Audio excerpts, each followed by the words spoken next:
甭管啥咳嗽，咳多久，一个萝卜一个橙，一用一好，屡试不爽。收藏。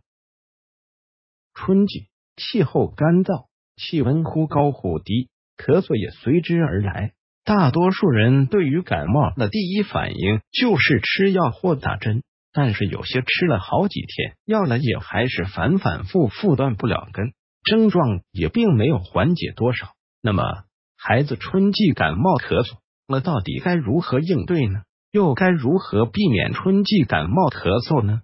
风寒咳嗽、痰稀、气急夜痒、流清涕、怕冷，稍有发热，白萝卜水1，准备1个萝卜，洗净2，切4到5薄片。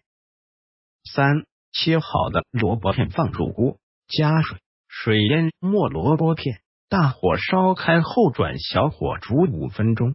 风热咳嗽可痰不爽，痰黄或稠黏，喉燥咽痛，蒸橙子1。准备材料：橙子1个，盐少许。